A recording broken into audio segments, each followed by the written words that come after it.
Hi, very good afternoon to all of you. My name is Siddharth, and on behalf of IMS, I welcome you to this session. The session today is very important because rather very crucial, in fact, the most crucial phase of your admission as of now. आज के session में हम discuss करेंगे phase 2 which is about choice filling.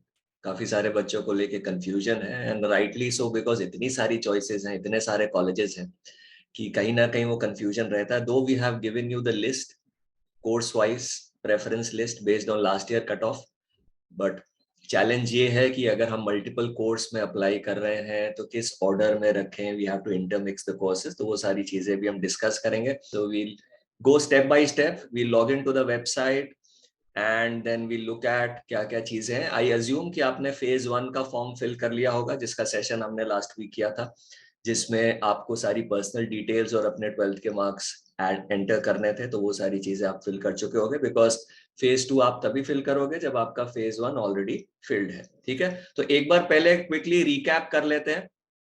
ठीक है, और जैसे मैंने बताया कि प्लीज क्वेश्चंस को थोड़ा होल्ड करके रखो.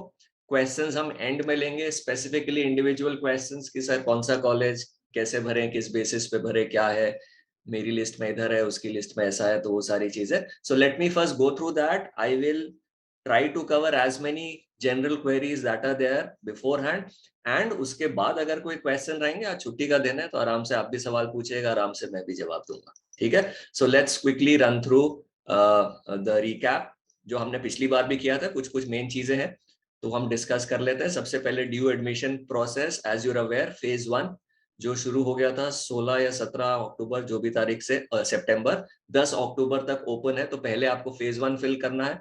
आज हम फेज 2 की बात करने वाले हैं जो शुरू हो चुका है 26 सितंबर लेट नाइट से लेके 10 अक्टूबर तक चलेगा. ये वो फेज है जिसमें आपको अपनी प्रेफरेंसेस फिल करनी है. This is the phase where you will be putting in your college course combination preference, right? Then comes the phase 3, which is seat allocation process, where a seat is allocated as per your preference level, as per your preference list, and then you opt for admission and pay your fees. So phase 3 is where actual admission happens. Phase 2 is where you fill your preferences. तो आज हम phase 2 की बात करेंगे. phase 1 and 3 हमने cover किया था. phase 3 भी एक बार मैं आपको फिर से रिवाइज करा दूंगा इन केस कोई कंफ्यूजन, कोई क्वेरी रह जाती है. बट आज का मेन फोकस जो है वो फेज 2 पे रहेगा. फेज 1 जल्दी से हम रिकैप कर लेते हैं क्या है. तो फेज 1 पर्सनल डिटेल्स डालनी है, social category, caste, gender, class 12 marks, bank account detail, documents, ये सारी चीजें आपको फेज 1 पे डालनी है. Now before we move to phase 2, right, तो हम एक बार अब ऐसा करते हैं, लॉग इन करते हैं साइट पे एंड वहां से पहले एक एक चीजें देखते हैं, फिर हम उसको रिकैप भी करेंगे. So let me just share that page. ठीक है, तो ये पेज आपको दिख रहा है ड्यू साइट का. Just raise your hand and confirm. Fine, ठीक है, absolutely fine. So we'll just recap. ठीक है, सॉरी, लॉग इन है. एक बार आप मुझे 2 मिनट का टाइम दीजिए. मैं एक दो स्टूडेंट वो gracious enough to share their log in IDs.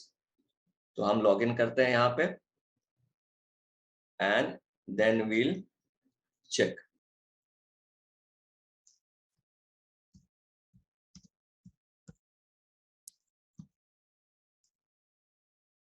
And then you enter the captcha and hopefully we should be able to log in, right? So when you log in, this is how the dashboard opens. This is the phase 1 where पहले सबसे पहले आपको वही fill करना है और उसके बाद फेज 2 है. तो आई एम अज्यूमिंग कि आपने फेज 1 फिल कर लिया होगा. अगर नहीं फिल किया है तो कर लीजिए. अगर आपको कोई डाउट है तो जो पिछले लास्ट वीक हमारा सेशन हुआ था आप उसको व्यू कर लीजिएगा. That will help you. Today we'll be discussing phase 2. So once you done with phase 1, सो पहले फेज 1 खत्म करना है, उसके बाद हम फेज 2 पे जाएंगे. So you start with phase 2. तो इसके अंदर क्या होगा, सबसे पहले तो जो आपने फेज 1 में अपने 12th के मार्क्स भरे थे वो ऑटोमेटिकली यहाँ पे आ जाएंगे जैसे स्टूडेंट के आ रहे हैं, right. So this student is a humanity student, तो उनके मार्क्स यहाँ पे आ रहे हैं. So you have to just check again, ये डिटेल्स चेक कर लो कि आपका रोल नंबर यहाँ पे सही आ रहा है, ईयर ऑफ पासिंग सही आ रहा है, 12th के मार्क्स जो आपने भरे थे वो सही है कि नहीं है. Everything you need to verify, right? And then the next thing that you need to verify is mapping of the subject test that you appeared in CUET and your 12 subjects. ये इसलिए जरूरी है बिकॉज डीयू ने बोला था हम CUET के वही सब्जेक्ट कंसिडर करेंगे जो इसमें आप 12th में अपीयर हुए थे. ठीक है, तो CUET में आप इंग्लिश में अपीयर हुए, 12th में आपकी मार्कशीट में इंग्लिश कोर है। आप ज्योग्राफी में अपीयर हुए, ज्योग्राफी आपकी 12th की मार्कशीट में भी है। हिस्ट्री में हुए तो ये ऑटोमेटिक आ जाएगा। इन केस आपको कुछ चेंज करना है तो आप यहाँ अपडेट मैपिंग पे जाके चेंज कर सकते हैं। अब जैसे स्टूडेंट मास कॉम मीडिया में अपीयर हुआ बट उसके पास 12th में ये सब्जेक्ट नहीं है, ठीक है, तो फिर यहाँ पे लिख के आ गया this is not applicable, as in हम इस सब्जेक्ट के मार्क्स नहीं काउंट करेंगे। फिजिकल एजुकेशन मैप हो गया, साइकोलॉजी मैप हो गया। जनरल टेस्ट में सबका नॉट एप्लीकेबल आएगा, ये सबके लिए सेपरेट टेस्ट है तो इसकी टेंशन नहीं लेनी, ये काउंट होगा। बस जो 12th वाले सब्जेक्ट्स होते थे वो ही मैप होंगे, ठीक है। तो जनरल टेस्ट में सबका नॉट एप्लीकेबल आता है। तो अगर सपोज आपका किसी में नॉट एप्लीकेबल आ रहा है और आप अपीयर हुए थे तो आप अपडेट मैपिंग पे क्लिक करोगे तो ये ऐसे ओपन हो जाता है और यहाँ पे ड्रॉप डाउन आ जाते हैं सारे सब्जेक्ट जो आपके 12th के हैं, आप उसमें से सिलेक्ट कर सकते हो कि जिसमें मैं हुआ था अगर वहां पे नहीं हुआ है, ठीक है। So this is how you change in case you wish to change. खुद से नहीं करना, अगर सब कुछ सही है तो कोई चेंज नहीं करना, ये ऑटो मैप होके आता है। अगर आपको कुछ एरर दिख रहा है तो ही चेंज करना है। एंड एज आई सेड, जो जनरल टेस्ट है देखो यहाँ पे नहीं लिख के आ रहा बीच में जब मैंने चेंज वाला बटन किया है। क्यों? क्योंकि जनरल टेस्ट तो किसी का भी मैप नहीं होगा, बोर्ड के अंदर जनरल टेस्ट होता ही नहीं है, तो वहां पे ऑटोमेटिकली नॉट एप्लीकेबल ही लिख के आएगा, तो उसको आपको चेंज नहीं करना है, ठीक है। तो ये क्लियर है। इसी तरह के 12th के मार्क्स में दिक्कत होगी तो पहले आप वहां पे उसको, जैसे मैं अपडेट मैपिंग पे जाता हूँ, यहाँ पे 12th के मार्क्स अभी आपने फर्स्ट में भर दिए तो वो यहीं पे आ रहे हैं। और अगर आपको अपडेट क्लास 12 डिटेल्स पे आप जाओगे तो फिर वो क्लास 12 की डिटेल्स भी एडिटेबल हो जाती है, ठीक है। तो ये चीज आपको ध्यान रखनी है। पर जब आप फेज 1 में ठीक से भर दोगे तो उसकी कोई दिक्कत ही नहीं है। So this is the first page that you do. Once you done this, now we move to program eligibility. अब इसके बेसिस पे डीयू आपको एक तो आपका स्कोर कार्ड फिर से दिखाता है कि आप इन इन सब्जेक्ट्स में हुए थे, ये आपका परसेंटाइल स्कोर है, ये आपका नॉर्मलाइज स्कोर है। नॉर्मलाइज स्कोर के बेसिस पे ही आपका एडमिशन होगा, तो this is the actual score that they will be counting, ठीक है। तो ये जनरल सबका जो स्कोर है आपका कंपेयर किया, टोटल किया गया है आउट ऑफ 200 के हिसाब से। एंड देन अब आप on basis of which ever subjects you were eligible, you appeared for, उसके जितने भी कोर्सेज में आप एलिजिबल होते हो सबका आपका स्कोर लिख के आ जाता है। तो अच्छी चीज ये है कि पहले कई बच्चों को डर था कि सर मैंने सीयूईटी में वो कोर्स नहीं सिलेक्ट किया तो क्या मैं डीयू में वो कर सकता हूँ। यस, डीयू हैज सेड आप जिस भी कोर्स के लिए एलिजिबल हो रहे हो based on your test, CUET test, आप उन सब में अप्लाई कर सकते हो, वेदर आपने सीयूईटी के फॉर्म में वो भरा है कि नहीं भरा है। बाय द वे सीयूईटी के फॉर्म में वो अभी भी लिस्ट एडिट हो रही है तो आप एडिट कर सकते हो, बट डीयू ने बोल दिया कि आप यहाँ पे भर सकते हो वो भी, ठीक है। So that is a very good thing. तो in case you missed out तो आपको सीयूईटी में एडिट करके यहाँ पे भी फिल कर देना। तो now this is giving me a list of courses which I am eligible to apply based on my CUET combination of subjects. जो मैंने सीयूईटी के कॉम्बिनेशन ऑफ सब्जेक्ट्स ये जो लिखे हुए हैं जिसमें मैं अपियर हुआ था, इनके बेसिस पे मैं अप्लाइड साइकोलॉजी में भी एलिजिबल हूँ, मैं अरेबिक में भी एलिजिबल हूँ। यहाँ पे मेरा स्कोर लिख के आ रहा है तो आप ये भी एक बार चेक कर लो सबको टोटल करके। अब कुछ कोर्सेज में एलिजिबिलिटी प्रायोरिटी 2 लिख के आएगा, स्पेसिफिकली लैंग्वेज के कोर्स में होगा। अब इसका क्या मतलब है? इसका ये मतलब है कि डीयू ने कैटेगरिकली बोला था कि अगर आप किसी लैंग्वेज कोर्स में जा रहे हो और वो लैंग्वेज आपने पढ़ी है 12th में तो हम उनको फर्स्ट प्रायोरिटी देंगे। अगर आपने वो लैंग्वेज नहीं है 12th में पढ़ी तो आप भी कंसिडर होगे बट आपको सेकंड प्रायोरिटी मिलेगी, इसलिए यहाँ पे एलिजिबिलिटी प्रायोरिटी 2 लिख के आ रहा है क्योंकि इस स्टूडेंट ने अरेबिक 12th में नहीं पढ़ी। सिमिलरली बंगाली नहीं पढ़ी होगी तो प्रायोरिटी 2 आ रहा है बट आप एलिजिबल हो, ठीक है। अब इकोनॉमिक्स में क्या रिक्वायरमेंट था? इकोनॉमिक्स में रिक्वायरमेंट था कि आपके पास मैथ्स होना जरूरी है, यानी मैथ्स के टेस्ट में अपीयर होना जरूरी है और 12th में होना जरूरी है। स्टूडेंट के पास मैथ्स नहीं था तो ये रेड आ गया, मतलब आप एलिजिबल नहीं हो इस कोर्स के लिए। तो इस तरीके से आप जितने भी कोर्स के लिए एलिजिबल हो सारे कोर्सेज यहाँ पे लिख के आ जाएंगे, ठीक है। इसको लेके कोई क्वेश्चन, कोई डाउट? तो यहाँ पे आपके सारे कोर्सेज एलिजिबल आ जाएंगे। जिसमें आप एलिजिबल नहीं हो, जैसे अब ये साइंस वाले हैं इसमें तो साइंस के सब्जेक्ट चाहिए होते हैं, जिन जिन में रेड में लिख के आ रहा होगा कुछ, समझ जाओ वहां पे आप एलिजिबल नहीं हो। और साइड में ही एलिजिबिलिटी क्राइटेरिया भी लिखा होता है तो आप उससे क्रॉस चेक भी कर सकते हो कि मैं क्यों एलिजिबल नहीं हूँ, अगर आपको कोई डाउट हो रहा है, ठीक है। So this is how you cross check. तो जो भी ब्लैक में है, जो भी आपके स्कोर में है, all these are in your consideration set, you can apply to all these courses, ठीक है। तो इस तरीके से बहुत सारी बड़ी एक लिस्ट आ जाती है, आप इसमें से व्यू कर सकते हो कि मेरे को कौन से कोर्स में अप्लाई करना है। वंस यू व्यू दैट, बस ये देखने के लिए यहाँ पे आपको कुछ वेरीफाई नहीं करना है, आपको एक बार देख लेना। इन केस किसी में स्कोर कैलकुलेशन में आपको डाउट लग रहा है तो आप फिर उनकी हेल्प डेस्क पे लिख सकते हो, if you are finding score calculation, right. So imagine a humanity student जिसने कॉमर्स का एक भी सब्जेक्ट नहीं पढ़ा इज स्टिल एलिजिबल, तो आप वो भी देख सकते हैं, if that is your choice. Sir what is written about eligibility criteria too in some of the courses? Eligibility criteria too, मैंने अब जैसे बीकॉम है ना, यहाँ पे दो क्राइटेरिया, एक है कि आप देखो लिखा है combination one, any one language from list A, any two subject from list B1 and any subject from B1 B2। और सेकंड क्राइटेरिया इज कि आप जनरल टेस्ट ले लो, एक लैंग्वेज ले लो, एक डोमेन टेस्ट ले लो। So certain courses had multiple eligibility criteria.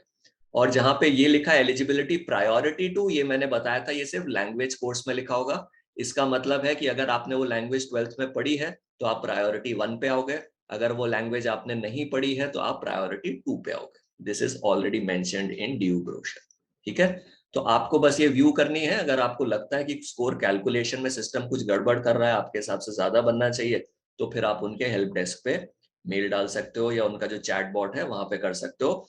Technically ऐसा इशू आना नहीं चाहिए, ठीक है। अभी तक किसी स्टूडेंट ने मुझे ऐसा नहीं बताया कि कैलकुलेशन में गड़बड़ आ रही है। तो फिलहाल आपने जब ये सारे चेक कर लिए, now you move to the important part which is preference selection. अब यहाँ पे जितने भी कोर्सेज दिख रहे थे जिसमें आप एलिजिबल हो, वो सारे आपके यहाँ लेफ्ट साइड जो पेन है जो अभी लोड हो रहा है, so there will be 2 window panes which will be opening, right. इतने सारे कोर्सेज हैं, तो अवेलेबल प्रेफरेंस स्टूडेंट के पास 1098 है, ठीक है। 1098 प्रेफरेंसेस। अब this is a mind boggling number, but again I need to understand, I will select those courses which I am interested to study. अब मेरे को बीए प्रोग्राम या बीए ऑनर्स उर्दू नहीं पढ़ना, मुझे बीए ऑनर्स पर्शियन नहीं पढ़ना, वो इधर आ रहा होगा बिकॉज मैं एलिजिबल हूं। अब मुझे क्या करना है, जो जो भी कोर्स में मुझे पढ़ना है मैं उनको सिलेक्ट करता रहूंगा, ठीक है। अब सिलेक्ट करने के भी उन्होंने 3 बटन दिए हैं। ऐड टू टॉप मतलब प्रेफरेंस लिस्ट में ऊपर आ जाएगा, ऐड टू बॉटम नीचे आ जाएगा, ऐड टू स्पेसिफिक नंबर। तो पहले जैसे मैंने 5 डाल दिया, मेरे को याद आया कि नहीं मेरे को इसको थर्ड पे डालना है, तो मैं इस पे क्लिक करूंगा तो लिख दूंगा नंबर 3, तो ये 3 पे चला जाएगा। तो ये तरीका है। बट सर मैं छांटू कैसे इतने सारे 1000 में से? तो उसके लिए उन्होंने यहाँ पे फिल्टर दिया है। तो you click here on drop down, तो आपको सारे कोर्सेज आ जाते हैं। जैसे मैं ह्यूमैनिटीज का हूं, मैं अप्लाइड साइकोलॉजी में अप्लाई करना चाहता हूं, तो मैंने पहले अप्लाइड साइकोलॉजी किया और अप्लाई फिल्टर पे क्लिक किया। तो अब आप नीचे देखोगे जो जो colleges BA applied psychology honours offer कर रहे हैं उनका नाम आ जाएगा। अब मैं अपनी प्रेफरेंस के हिसाब से, ये प्रेफरेंस कहां से मिलेगी? ये प्रेफरेंस आपको मिलेगी imsedc.hpage.com जो दिया है, वहां पे मेजरली सारे कोर्सेज की प्रेफरेंस वाइज लिस्ट है। तो मैं उस सीक्वेंस में यहाँ पे ऑर्डर में डाल दूंगा। जैसे मैं डाल देता हूँ, अब ये जो कॉलेज दिख रहे हैं मेरे को, भीमराव अंबेडकर, रामानुजन, गार्गी कॉलेज, औरबिंदो, विवेकानंद, इन सब में टॉप कॉलेज जो है वो गार्गी कॉलेज है, तो सबसे पहले मैंने उसको डाल दिया, ठीक है, ऐड टू टॉप कर दिया। उसके बाद में मेरे को लगता है कि मेरे को अपने घर के पास का कॉलेज देखना है, मैं ईस्ट दिल्ली में रहता हूँ, तो फिर मैं विवेकानंद डाल देता हूँ, ठीक है। तो इसको मैंने कर दिया प्रेफरेंस नंबर 2 पे डाल दिया, 2 करके, तो ये सेकंड पे आ गया। अब मुझे लगता है कि बाकी मैं अच्छे कॉलेज डालना चाहता हूँ, मैंने रामानुजन डाल दिया। मैं ये रैंडमली डाल रहा हूँ, लिस्ट को देख के आप डालना, ठीक है, मुझे लिस्ट के नंबर याद नहीं है। तो मैं इसको यहाँ पे 3 कर दूंगा, तो आप देखो राइट में ये आता जा रहा है। अब किसी का फोन आया फ्रेंड का कि नहीं रामानुजन की रैंकिंग बहुत अच्छी है, तो मेरे को चेंज करना है, तो मैं अप पे क्लिक करूंगा, तो देखो रामानुजन 2 पे आ गया। तो इस तरीके से मैं शफल कर सकता हूँ। अब मैंने ऐसे एक के डाले, अब मैं दूसरा कोर्स देखता हूँ, मेरा साइकोलॉजी में भी इंटरेस्ट है, बीए साइकोलॉजी ऑनर्स, तो अब मैं बीए साइकोलॉजी, अभी तो मैंने अप्लाइड साइकोलॉजी लिया था, अब मैं साइकोलॉजी ऑनर्स सिलेक्ट कर लेता हूँ, अप्लाई फिल्टर करूंगा। तो कॉलेजेस सारे डालने हैं, मैंने तो अभी 2 ही डाले, आप बाकी के कॉलेज भी डालेंगे, बस एक दो मत डालना, बिकॉज डीयू ने अभी जो रिसेंटली वेबिनार हुआ था क्लियरली लिखा था कि 10 तारीख के बाद जब फेज 2 खत्म हो जाएगा फिर आपको हम कोई मॉडिफाई का मौका नहीं देंगे, आप कॉलेजेस ऐड और रिमूव नहीं कर सकते। तो आईपी में तो होता था ना, फर्स्ट राउंड के बाद हमने फिर से कॉलेजेस डाल दिए, सेकेंड के बाद फिर से प्लस माइनस कर दिया, डीयू वो चांस नहीं दे रहा है आपको। तो जितने भी कॉलेज डालने हैं पहले राउंड में ही डालने हैं, उसके आगे आप एडिट नहीं कर पाओगे, तो ये ध्यान रखना। बट अगर कोई कॉलेज आपके घर से 50 किलोमीटर दूर है और आप जाना ही नहीं चाहते या आपको उसका फेवरेबल फीडबैक नहीं मिला तो वो नहीं भी डालोगे। तो इसको थोड़ा सा सोच समझ के ये चीजें करनी है। ठीक है, अब साइकोलॉजी ऑनर्स के भी आ गए, तो मेरे को दिख रहा है हाँ दौलत राम कॉलेज बहुत अच्छा है, इसको मैं डाल देता हूँ। अब मैंने अप्लाइड साइकोलॉजी भी डाला, ये भी डाला है, बट मेरा फर्स्ट प्रेफरेंस तो साइकोलॉजी ऑनर्स है। तो साइकोलॉजी ऑनर्स में देखता हूँ कौन सा टॉप कॉलेज है मेरे हिसाब से, Daulat Ram, Indraprastha, Jesus and Mary, Kamla Nehru, Keshav Mahavidyalaya, Lakshmibai, शहीद सुखदेव, शहीद राजगुरु, सॉरी लक्ष्मीबाई, ये सारे कॉलेजेस हैं जो मेरे को साइकोलॉजी ऑनर्स ऑफर कर रहे हैं। तो इसमें best college by default lady Shri Ram college है, तो मैं इसको नंबर 1 पे कर दूंगा, तो मैं सिलेक्ट करूंगा ऐड टू टॉप। तो अब ये ऊपर चला गया कॉलेज। ठीक है, और ये मैं कंपेयर कैसे करूंगा कि सर ये अप्लाइड साइकोलॉजी का बेटर है कि ये बेटर है, तो उसके लिए हमने लास्ट ईयर की कट ऑफ दे रखी है, that is the only true parameter. अब देखो NIRF रैंकिंग्स वगैरह भी हैं या जो प्राइवेट रैंकिंग्स हैं वो बहुत सब्जेक्टिव हैं, बिकॉज उसके अंदर बहुत सारे पैरामीटर्स यूज होते हैं। NIRF रैंकिंग में ये होता है कि आपके यहाँ से कितने PhD के बच्चे निकलते हैं, वो मैटर करता है। आपका जो इंफ्रास्ट्रक्चर है वो कितने स्क्वायर फीट आपने उसके लिए दिए, रिसर्च के कितने पेपर्स आप जमा करते हैं, वो मैटर करता है NIF रैंकिंग में ऊपर नीचे होने के लिए। आपने कितनी वर्कशॉप्स कराई अपने कॉलेज में, वो मैटर करता है। बट वो कहीं ना कहीं प्लेसमेंट में मैटर नहीं करेगा, कहीं ना कहीं परसेप्शन में मैटर नहीं करेगा। तो yes, NIRF rankings are good. NIRF ranking के तो हिसाब से जो ये मिरांडा हाउस है ये नंबर 1 कॉलेज है, राइट। बट नंबर 1 पे एक्चुअली तो SRCC आता है या सेंट स्टीफंस आता है, अगर हम बीकॉम ऑनर्स ई ऑनर्स की बात करें, perception wise and ranking wise, actual ranking wise. तो कहीं ना कहीं आपको थोड़ा सा सब्जेक्टिव होना पड़ेगा। इसीलिए अगेन ब्लाइंडली IMS की लिस्ट पे भी मत ट्रस्ट करिएगा, राइट। तो आप अपना भी थोड़ा सा रिसर्च करिएगा, बट IMS लिस्ट में एक ऑब्जेक्टिव पैरामीटर सिंपल ये है कि हमने पिछले साल की कट ऑफ के बेसिस पे बस बनाया है। हमने ये अज्यूम किया है, which we think is rightly so, कि जिसकी कट ऑफ हायर है देयरफॉर उसकी डिमांड हायर है, वहां पे बच्चे ज्यादा अप्लाई कर रहे हैं, इसीलिए हमने क्लोजिंग कट ऑफ ली है। ठीक है, एक बड़ा कंफ्यूजन आ जाता है कॉमर्स वाले बच्चों के लिए कि सर बीकॉम ऑनर्स भी है, बीकॉम प्रोग्राम भी है, अब मैं साउथ कैंपस का बीकॉम ऑनर्स चूज करूं या नॉर्थ कैंपस का बीकॉम प्रोग्राम करूं। देखो, we as educators can't officially advise you to say कि नहीं आप ब्रांड पे जाओ, आप डिग्री पे मत जाओ या कॉलेज के कोर्स पे मत जाओ, बिकॉज कोर्स इवेंचुअली लर्निंग आपकी ऑनर्स में ज्यादा, तभी तो उसका नाम ऑनर्स है और प्रोग्राम का नाम प्रोग्राम है। बट फर्क अगर आप देखोगे तो ऑनर्स में 6 सब्जेक्ट हैं, प्रोग्राम के अंदर 4 सब्जेक्ट हैं, वो 4 सब्जेक्ट ऑनर्स के अंदर भी हैं, तो कोर सब्जेक्ट्स कॉमन होते हैं। ऑनर्स के अंदर 2 एडिशनल सब्जेक्ट्स आ जाते हैं, एक मैनेजमेंट का सब्जेक्ट आ जाता है और एक किसी कॉमर्स के सब्जेक्ट का इन डेप्थ रिसर्च सब्जेक्ट आ जाता है। तो दैट इज द डिफरेंस। तो अगर आपको लगता है कि नहीं मुझे किरोड़ीमल नॉर्थ कैंपस में बीकॉम प्रोग्राम पढ़ना है और मेरे को साउथ कैंपस में गुरु गोविंद सिंह कॉलेज मिल रहा है बीकॉम ऑनर्स वाला, वहां पे नहीं जाना, तो that is totally your wish. Honestly speaking eventually ज्यादा फर्क नहीं पड़ेगा। जब आप MBA के लिए जाओगे ना, उसमें जब आप कोर्स सिलेक्ट करते हो कैट के एग्जाम के लिए, तो वहां एक ही ऑप्शन आता है बीकॉम लिख के, उसमें ना बीकॉम ऑनर्स लिखा होता है ना बीकॉम प्रोग्राम लिखा होता है, विच मीन्स आपने चाहे ऑनर्स किया है चाहे प्रोग्राम किया है, आपको एक ही कैटेगरी में रखा जाएगा। और बाकी सारी यूनिवर्सिटीज में ऑनर्स नाम का ऑप्शन ही नहीं होता। अगर आप मुंबई यूनिवर्सिटी जाते हो वहां पे बीकॉम के नाम से ही प्रोग्राम चलता है, there is no honours and program. So this bifurcation is there only in limited universities. ठीक है, तो इसको लेके ज्यादा, बस जैसा मैंने बताया लर्निंग पार्ट डेफिनेटली ऑनर्स में थोड़ा ज्यादा होगा कि 2 सब्जेक्ट आप ज्यादा पढ़ रहे हो। बट अगर आपको लगता है कि नहीं मुझे नॉर्थ कैंपस जाना है, तो आप करोड़ीमल रामजस को टॉप 5 ऑनर्स वाले कोर्स नॉर्थ कैंपस के बाद भी भर सकते हो। सेम क्वेरी आती है सर इको ऑनर्स के लिए, आपने जो कंबाइंड लिस्ट बना के भेजी है उसके अंदर आपने बीकॉम ऑनर्स लिया है, बीकॉम प्रोग्राम लिया है और मैनेजमेंट लिया है। हमारे पास तो मैथ्स भी था, हम इको ऑनर्स भी करना चाहते हैं, तो हम इको ऑनर्स को कहाँ पे फिट करें। तो देखो एक चीज है, इको ऑनर्स में उन्हीं बच्चों को सजेस्ट करूंगा कि जिनका इंटरेस्ट है इकोनॉमिक्स में, because eco honours is one of the most difficult courses in Delhi university. Difficult in the sense very rigorous course, मेहनत करनी पड़ती है, बाकी सब एग्जाम से या बाकी कोर्सेज से टाइम ज्यादा देना पड़ता है। अब अगर आपका लॉन्ग टर्म गोल MBA करना है, तो आप बीकॉम ऑनर्स करके भी जा सकते हो, आप बीकॉम इको ऑनर्स करके भी जा सकते हो, आप BMS करके भी जा सकते हो, आप इंग्लिश ऑनर्स करके भी जा सकते हो। अब आपको ये देखना है कि इकोनॉमिक ऑनर्स अगर मेरा कॉलिंग है, मेरा पैशन है, तो मैं डेफिनेटली इकोनॉमिक ऑनर्स लूंगा, मैं उसके लिए बिल्कुल नहीं रोकूंगा, बिकॉज वो बहुत हेल्प करेगा। बट अगर आप 50-50 हो कि मेरे को बीकॉम ऑनर्स भी चलेगा इको ऑनर्स भी चलेगा, तो मैं ये सजेस्ट करूंगा, अगर आपका लॉन्ग टर्म एमबीए का गोल है तो बीकॉम ऑनर्स लेके चलो, क्योंकि उसमें आपको टाइम ज्यादा मिलेगा एमबीए की प्रिपरेशन के लिए, क्योंकि बीकॉम ऑनर्स में वर्कलोड कम है कंपेयर टू इको ऑनर्स। ठीक है, तो ये चीज ध्यान रखनी है, एक पॉइंट। दूसरा पॉइंट, इको ऑनर्स आपको पसंद है, बट अगर आपकी मैथ स्ट्रांग नहीं है तो अवॉइड करना इकोनॉमिक ऑनर्स, बिकॉज उसमें 11th 12th की मैथ्स तीनों साल में यूज होने वाली है। बट आपको अगर मैथ्स अच्छी है तो डेफिनेटली उसको लो। अब उसको मुझे प्लेस कैसे करना है, अगेन प्रेफरेंस लिस्ट में सिमिलर है तो परसेंटेज, जहां मैं एसआरसीसी, अगर मेरे को दोनों बराबर है तो मैं पहले एसआरसीसी बीकॉम ऑनर्स भर दूंगा, उसका अगला ऑप्शन एसआरसीसी इको ऑनर्स भर दूंगा। फिर हिंदू बीकॉम ऑनर्स भर दिया, उसका अगला ऑप्शन हिंदू इको ऑनर्स भर दिया। फिर हंसराज बीकॉम ऑनर्स भर दिया, उसका अगला ऑप्शन हंसराज, स्टीफंस को भी ऊपर लगा देना।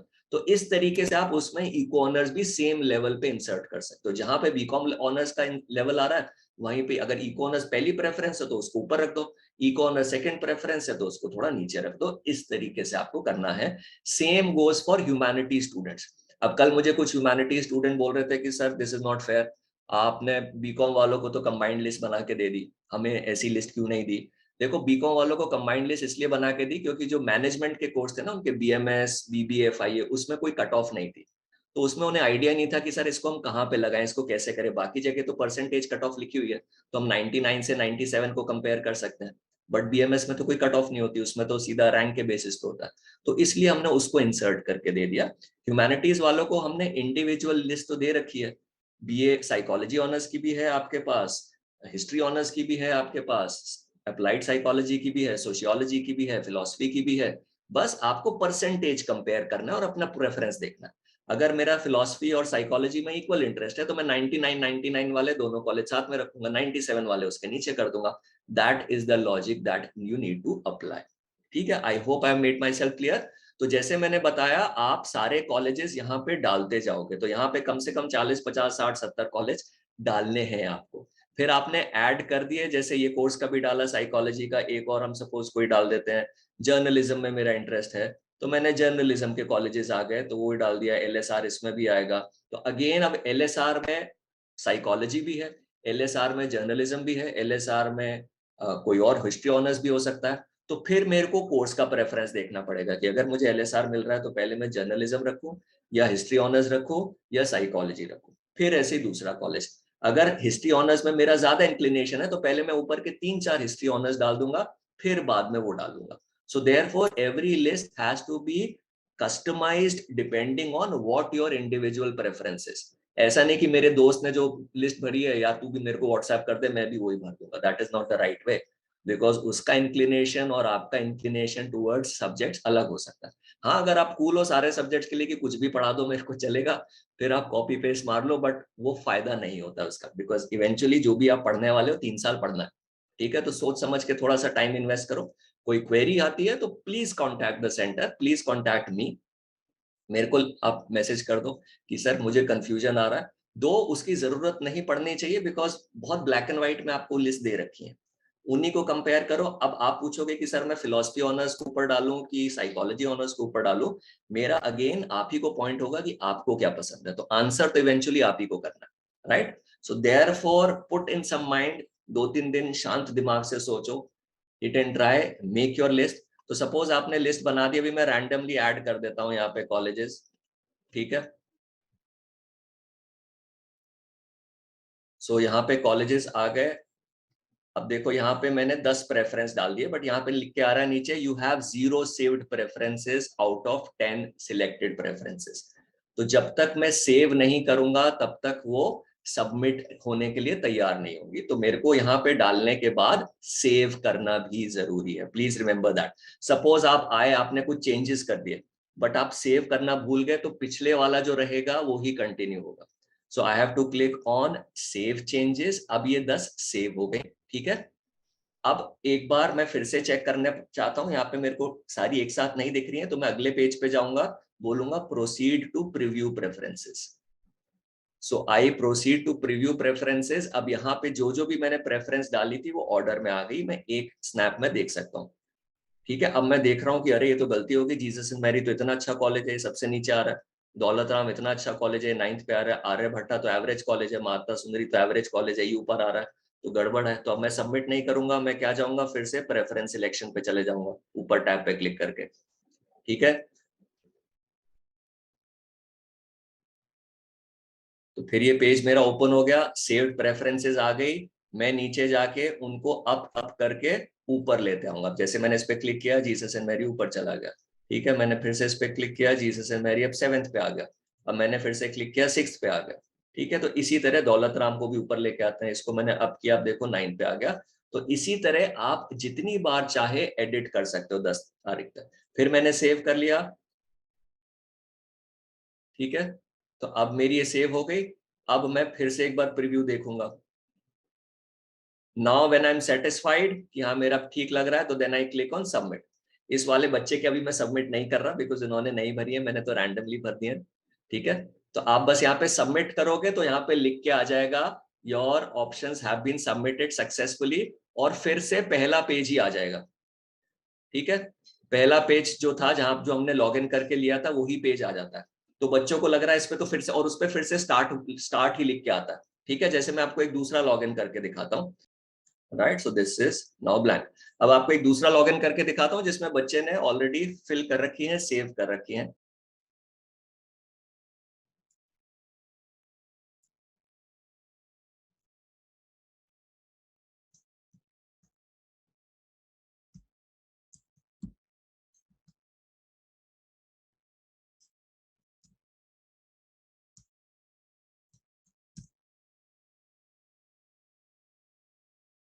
Right, so I click log in.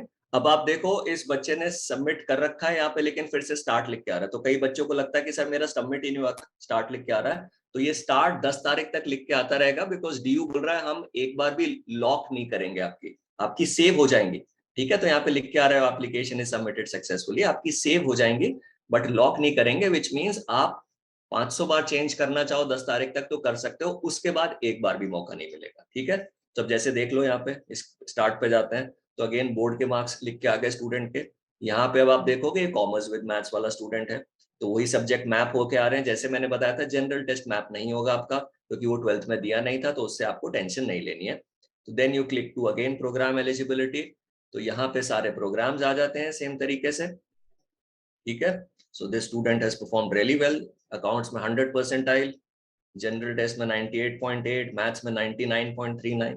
Right, one of the better performance, total score 769 out of 800। तो बहुत अच्छे चांसेस हैं स्टूडेंट को टॉप कॉलेजेस मिलने के। अगेन चांसेस हैं, आई कांट सर्टेनली से, सो ये प्लीज क्वेश्चन मत पूछना कि सर मेरे 650 है मुझे क्या मिलेगा, मेरे 680 है मुझे क्या मिलेगा। It's anybody's guess. यूट्यूब पे भी 500 लोग 500 चीजें बोल रहे हैं, तो प्लीज किसी पे विश्वास ना करें कि इतने में ये आ जाएगा। सबका गट फील है, हो भी सकता है राइट हो भी सकता है रॉन्ग हो, बट हफ्ते 10 दिन में पता ही चल जाएगा। ठीक है, तो अब ये सारे ऑप्शंस आ जाते हैं। Again we move to proceed to preference selection.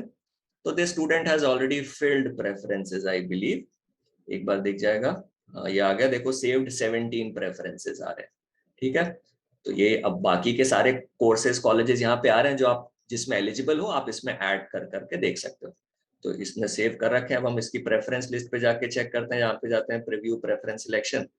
तो यहाँ पे प्रेफरेंस लिस्ट आ जाती है कि पहला सुखदेव रखा है, दूसरा सुखदेव। जैसे अब इसका फोकस होगा कि मेरे को मैनेजमेंट में जाना है और मुझे फिनेंस में जाना है, सो देन हमने अपनी रैंकिंग में दोनों सुखदेव और एसआरसीसी 1 पे ही रखे थे, ऑल ओवर 1, बिकॉज आपकी पर्सनल चॉइस है।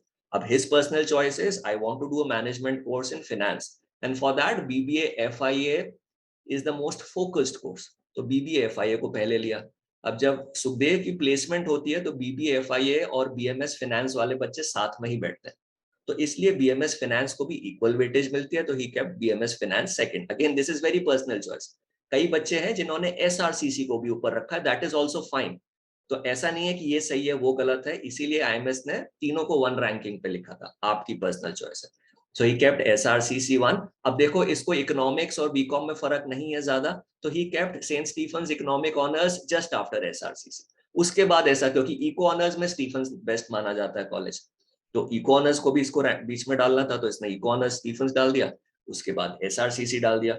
फिर हिंदू आ गया, तो इसने रखा है कि अगर मेरे को इको ऑनर्स करना है तो सिर्फ टॉप 2 कॉलेजेस से करना है, बाकी जगह नहीं करना। अगेन ना पर्सनल प्रेफरेंस, नहीं तो मैं जनरल तो बोलता कि ठीक है आप हिंदू का भी इको ऑनर्स डाल दो जब आपको करना है, हंसराज का भी डाल दो, बट पर्सनल प्रेफरेंस हो that is fine. Again as I said, कोई एक लिस्ट वो नहीं है कि वही आपको फिल करनी है, ठीक है। So eco honours only from 2 college choices, then BCom honours Hindu, Hansraj, KMC, Venky, फिर मैथ्स ऑनर्स भी डाला। His idea is to focus more on North Campus, so that is why he's put in, ठीक है। उसके बाद BMS, क्योंकि पसंद है कोर्स शायद, तो सेकंड नंबर का जो कॉलेज है साउथ कैंपस का, एक वेंकी डाला है, गुरु Govind Singh college of commerce भी डाला है। साउथ कैंपस में सेकंड नंबर पे आता है कॉमर्स का कॉलेज, बहुत अच्छा कॉलेज है। तो he has put DDU, he hasn't even put BMS for that South campus, ठीक है। And he has put North campus KMC and Ramjas and South campus Venki's in 15, 16, 17। अब कई लोग इन दोनों को यहाँ पे भी डाल सकते हैं, गुरु Govind Singh college of commerce से पहले भी डाल सकते हैं, अगर मेरा प्योरली फोकस है कि मुझे नॉर्थ कैंपस ही जाना, या वेंकी को नीचे करके पहले इनको ऊपर डाल सकते हैं। तो that is very personal choice, ठीक है। तो उसमें मैं कुछ सही गलत नहीं बोलूंगा कि ये सही है ये गलत है। अब ये जो प्रायोरिटी है ये based on the value of course है। बीकॉम ऑनर्स रिलेटिवली कम रिगरस है, कम लर्निंग है compare to BCom program, sorry मैं कम लर्निंग है compare to BCom honours, but industry wise दोनों को इक्वल इक्वेट किया जाता है। तो आप जो भी चूज करोगे कहानी सेम ही रहने वाली, ठीक है। तो फिर आप सबमिट कर देते हो प्रेफरेंसेस जो भी हैं आपकी, तो जैसे मैंने यहाँ पे वही कर दिया कि सबमिट प्रेफरेंसेस, तो फिर से सबमिट हो जाती है। यहाँ पे लिख के आ जाएगा प्रेफरेंस सबमिटेड सक्सेसफुली, और यहाँ पे फिर से वही आएगा स्टार्ट लिख। तो please do not get confuse कि सर मैं सबमिट कर रहा हूँ फिर से स्टार्ट क्यों लिख के आ रहा है, ठीक है। तो यही सारी चीजें थी, ये मैंने आपको ऑनलाइन दिखा दी। सबसे पहले आपको लॉग इन करना है सीसास डैशबोर्ड पे, fill complete first complete application phase 1 and then start with phase 2 form filling, ठीक है। तो ये सीक्वेंस होनी चाहिए। Verify the CUET test subject mapping with your 12 subjects, वही जो हमने देख चेक किया था साइट पे। उसके बाद view the list of courses you are eligible for and verify your subjects corresponding to each of them, कि स्कोर मेरा टोटल ठीक हुआ है कि नहीं। फिर you have to proceed to the preference selection page, जहां पे आप अपनी प्रेफरेंसेस डालते हो, and arrange your preferences in order of your liking. And finally when you put all your preferences in correct order, click on save changes, ये click करना जरूरी है, नहीं तो वो सेव नहीं होंगी। एंड उसके बाद अगले पेज पे जाना है थ्रू प्रीव्यू सिलेक्शन पेज। यहाँ पे एक बार फिर से एक स्नैपशॉट आपको दिख जाएगा। तो इसके लिए सबसे इंपॉर्टेंट है कि जो भी आप प्रेफरेंस भर रहे हो, पहले एक कॉपी पे या एक प्रिंट आउट निकाल लो जिसको देख के आपको भरना, क्योंकि रैंडमली हमें लगता है ठीक है, बट अगर आपके पास लिखी होनी चाहिए। सिर्फ आईएमएस की लिस्ट लेफ्ट में नहीं रखनी है, क्योंकि आईएमएस की लिस्ट में तो अलग अलग कोर्सेज की अलग अलग लिस्ट होगी। तो अपनी एक कॉम्पोजिट लिस्ट बना लो कंप्यूटर पे, उसको साइड में खोल लो या प्रिंट आउट निकाल लो। फिर प्रीव्यू लिस्ट खोल को उससे मैच करो कि मेरी में 3 पे, यहाँ पे भी 3 दिख रहा है, मेरे में कॉलेज 7 पे, यहाँ पे भी 7 पे दिख रहा है। क्रॉस चेक करना बहुत जरूरी है, बिकॉज एक बार अगर आपने कुछ ऊपर नीचे कर दिया, वो आगे चेंज करने के लिए नहीं मिलेगा 10 तारीख के बाद, ठीक है। तो आपको प्रीव्यू करना अपना preferences and verify with your prepared list. तो अपनी पहले खुद की लिस्ट प्रिपेयर करनी है, तभी फॉर्म फिल करना शुरू करना है, ठीक है। If everything is in order then you can click submit preference selection, जो लास्ट बटन था, एंड लॉग आउट। और otherwise if you wish to make any changes, आपको लगता है अरे ये तो गड़बड़ हो गया, चेंज करना है, तो then you can go back to the previous page and make the desired changes. Again I am saying, preference list IMS ने imsedc.hpage.com पे डाली हुई है, और कल ही हमने कॉम्पोजिट लिस्ट भी डाली है, जिसमें बीकॉम ऑनर्स, बीकॉम प्रोग्राम और बीएमएस, बीबीएफआई, बीबीई तीनों मिला के क्या इंडिकेटिव लिस्ट होनी चाहिए। That's not the final list, please choose as per your requirement and liking, ठीक है। अब इसमें कुछ कुछ चीजें, program combination selections, again Vishal sir जिस चीज को एम्फसाइज कर रहे हैं, it is advise to fill as many programs as possible to increase the chances of seat allocation, but at the same time ensure that the candidate only selects option where he or she is willing to study। अब मुझे BA Arabic नहीं पढ़ना, तो क्योंकि list में दिख रहा है तो मैं उसको डाल दूं, डीयू तो बोल रहा है सारे डाल दो, that is also not the right advice. अब जो कोर्स मुझे करना ही नहीं है, मेरे को एडमिशन सिर्फ नाम के लिए नहीं लेना है कि मैं डीयू में पढ़ रहा हूँ, I need to seek some knowledge and learning as well, but at the same time I can not think कि मेरा तो इतने मार्क्स हैं तो मेरे को कोई कॉलेज मिल ही जाएगा, मैं बस 10-15 ही डाल देता हूँ, that would not be prudent on your side, ठीक है। तो जो भी कॉलेजेस हैं आप, क्योंकि आगे अपग्रेड का भी ऑप्शन आएगा ना, अब सपोज आपने अगर से कॉलेज नहीं डाला बीबीई का, और बाद में कंपटीशन इतना टफ था कि बहुत बच्चे आपसे आगे निकल गए और आपको लग रहा है कि मेरा तो आ जाता, अब आपको चूज नहीं कर सकते कि अगर सेन तो कौन जाएगा, एवरेज कॉलेज है बीबीई में, 6-7वें नंबर पे आता। तो वो चीज आपको डिसाइड करनी है, वो चीज आपको सोचनी है before you fill up the list, ठीक है। तो इस चीज के बारे में आपको बार बार एम्फोसाइज कर रहे हैं हम लोग।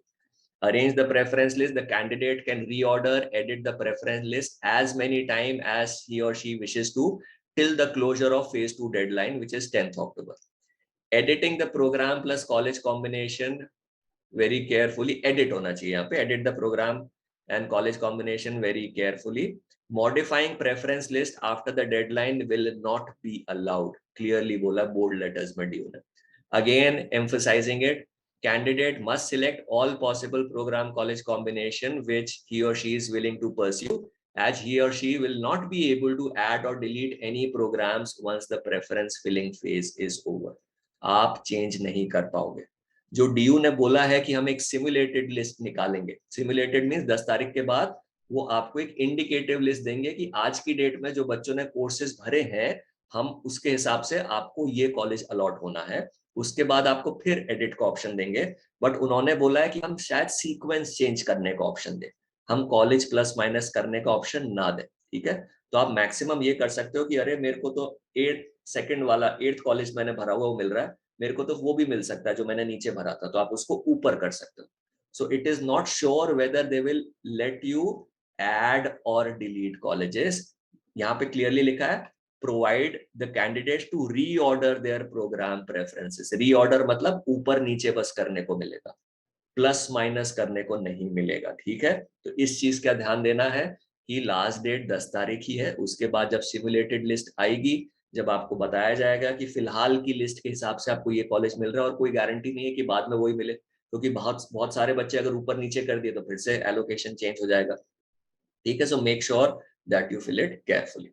Last date for editing which means adding and deletion is 10th. उसके बाद ये फेज में आपको एक बार बस रीऑर्डर करने को मिलेगा. एंड उसके बाद फिर फेज 3 शुरू हो जाता है जिसमें सीट एलोकेशन होगा. सबसे पहले आपकी हाईएस्ट प्रेफरेंस देखेंगे, अगर उसमें सीट मिलती है तो ठीक है, नहीं तो सेकंड हाईएस्ट, फिर थर्ड हाईएस्ट, उस हिसाब से सीट एलोकेशन होगी.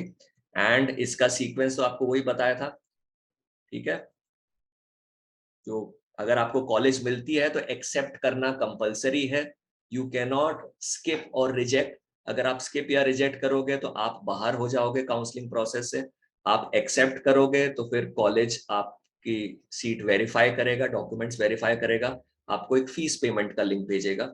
विद इन 2 days आपको फीस पे करनी होती है. अगर आप फीस पे नहीं करते हो फिर भी आप बाहर हो जाते हो काउंसलिंग प्रोसेस से, पूरे काउंसलिंग प्रोसेस से. ठीक है, और आपने फीस पे कर दी, फिर आपके पास ऑप्शन आता है टू फ्रीज और टू अपग्रेड. अगर आप फ्रीज कर देते हो मतलब आप खुश हो अपनी सीट से, आपको चेंज नहीं करनी है सीट, आप वो सीट लेके कंपटीशन से बाहर हो गए, काउंसलिंग से बाहर हो गए.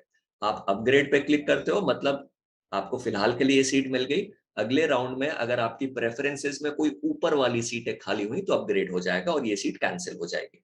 अगर अपग्रेड हुआ तो, अगर नहीं अपग्रेड हुआ तो वही रहेगी. डाउनग्रेड कभी नहीं होगा. ठीक है, so it will always either retain और अपग्रेड. ठीक है, अगर आप कुछ एक्टिविटी नहीं करोगे कि कॉलेज मिल गया मेरे को, ना मैंने फ्रीज किया ना मैंने अपग्रेड पे क्लिक किया, तो ऑटोमेटिकली फ्रीज बाय डिफॉल्ट मान लिया जाएगा. ठीक है, तो अगेन रिपीटिंग, सीट एलोकेट होती है तो एक्सेप्ट करना ही करना है. अगर इनएक्टिविटी नो एक्शन होगा तो आप सीसैट से बाहर हो जाओगे. आप एक्सेप्ट करते हो तो कॉलेज आपके डॉक्यूमेंट चेक करेगा. कॉलेज के आपके डॉक्यूमेंट सही हैं तो अप्रूव हो जाएगी, आपको फीस पेमेंट करनी है. अगर सही नहीं है तो पहले क्वेरी रेज करेगा, तो आप अपना लॉगिन बार बार चेक करते रहना हर 2-3 घंटे में. अगर कोई क्वेरी आएगी तो उसको विद इन 12 आवर्स रिप्लाई करना होता है कि इसमें ये डॉक्यूमेंट क्लियर नहीं दिख रहा, साफ कॉपी भेजो या ऐसी कोई चीज. उसके बेसिस पे फिर आप भेजोगे तो फिर कॉलेज आपको फीस पेमेंट भेज देता है. ठीक है, और उसके बाद अगला स्टेज जो मैंने बताया था, approved by college, fees payment. Upgrade करोगे तो अगले राउंड में सीट ऊपर जा सकती है. एडमिटेड कैंडिडेट्स में चूज अपग्रेड ऑप्शन. तो एक बार जब फीस पेमेंट होगी उसके बाद आएगा अपग्रेड और फ्रीज का ऑप्शन. ठीक है, तो जो आप अपग्रेड करेंगे आप अगले राउंड में जा सकते हो. तो ये सीट ऑटोमेटिकली कैंसिल होगी और आपको नई सीट मिल जाएगी आगे ऊपर वाले में. कैंसिल तभी होगी जब आपको नई मिल रही है. ऐसा नहीं है कि कैंसिल हो गई और नई भी नहीं मिली, ये सिचुएशन नहीं होगी. अगर आप फ्रीज करते हो तो आपने अपनी सीट लॉक कर दी, अब आप ऑप्ट आउट कर जाते हो सीसैट से. ठीक है, if the candidate does not choose either, आपने फ्रीज भी नहीं चूज किया, अपग्रेड भी नहीं चूज किया, तो वो फ्रीज मान लेंगे. तो ये ध्यान रखना है कि अपग्रेड ही सिलेक्ट करना है.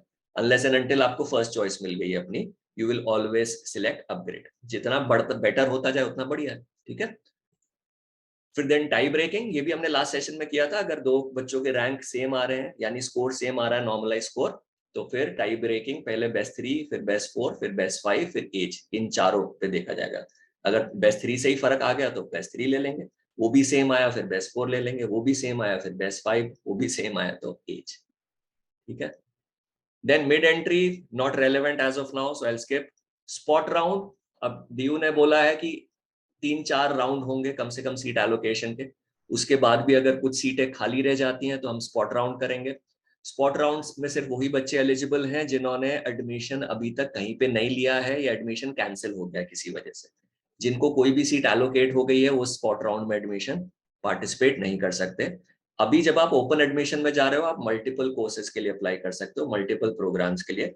स्पॉट राउंड में आप सिर्फ एक प्रोग्राम के लिए अप्लाई कर सकते हो, you can apply to just one program. After every round they tell you कितनी सीटें बची हैं किस प्रोग्राम में, तो आप चेक कर लो मैक्सिमम सीट कौन से प्रोग्राम में आ रही है और आपकी लाइकिंग का जो है, तो आप उसी का प्रेफरेंस ऑर्डर भरोगे। ठीक है, so this is spot round, ये भी मल्टीपल हो सकते हैं depending on till when the seats get filled. Then you have ECA, ये भी मैंने बता दिया था पिछली बार। तो ईसीए में जो सिलेक्शन है 25% सीयूईटी का स्कोर और 75% आपके सर्टिफिकेट्स की वैल्यू जाएगी। 3 सर्टिफिकेट मैक्सिमम कंसिडर्ड होंगे, अप टू 5 सर्टिफिकेट आप अपलोड कर सकते हो। सिमिलरली गेम्स के अंदर 25 सीयूईटी का स्कोर, 25% सर्टिफिकेट का वेटेज, 50% आपके ट्रायल्स का वेटेज, ट्रायल्स भी होते हैं इसमें भी, जो आपके सर्टिफिकेट्स कंसिडर्ड होंगे, हाईएस्ट सर्टिफिकेट। सारे सर्टिफिकेट 1 अप्रैल 2017 से लेके 30 जून 2022 तक के बीच के होने चाहिए। ठीक है। One very common question, sir मैं अनरिजर्व्ड से भी कर रहा हूँ सीयूईटी और ईसीए से भी कर रहा हूँ, स्पोर्ट्स से भी कर रहा हूँ, फर्क तो नहीं पड़ेगा? तीनों इंडिविजुअल सेपरेट एडमिशन प्रोसेस चलता है। अभी जो एडमिशन प्रोसेस होगा वो सिर्फ अनरिजर्व्ड का यानी जनरल प्रोसेस होगा। ईसीए का प्रोसेस बाद में होता है, स्पोर्ट्स का प्रोसेस बाद में होता है। तो एक का एडमिशन दूसरे पे इंपैक्ट नहीं करता, दूसरे का तीसरे पे नहीं करता, तो आप तीनों के थ्रू भी अप्लाई कर सकते हो if you fall in any of this category. ठीक है, तो ये बेसिक चीजें थी जो आपको जानना है। फिर एक क्विक रिमाइंडर, इसकी सीटें भरनी शुरू हो गई, बहुत बच्चों ने एडमिशन ले लिया है, तो सिर्फ 35 सीट्स ही हैं टोटल। तो जिन बच्चे अभी भी कंसिडर कर रहे हैं, कंफ्यूज हैं, तो प्लीज फाइनल कर लो जल्दी से जल्दी। ठीक है, हाँ एडमिशन तो हो ही जाएगा आपका डीयू के अंदर, बट साइड बाय साइड इसको भी सोच के चलना है, तो ये मैं आपको चीज बता ही चुका हूँ। Last but not the least, this is the helpline number, ये सारे बच्चे नोट कर लें, दिल्ली यूनिवर्सिटी का 10 लाइंस है। तो अगर कोई कंफ्यूजन होता है, कोई डाउट है, तो इस नंबर पे, चैट बॉट पे तो है ही उनकी वेबसाइट पे, these are the helpline numbers 27006900। तो आप इस नंबर पे डीयू को कॉल करके अपनी क्वेरी रिजॉल्व करा सकते हैं। And thank you so much and wish you all the best. अगर कोई अपडेट होगा डीयू की तरफ से, कोई चेंज होगा, anything else that we want to share, we will meet again very soon. Till then, thank you so much and wish you all the best. And with this, I'm ending the session. Bye bye.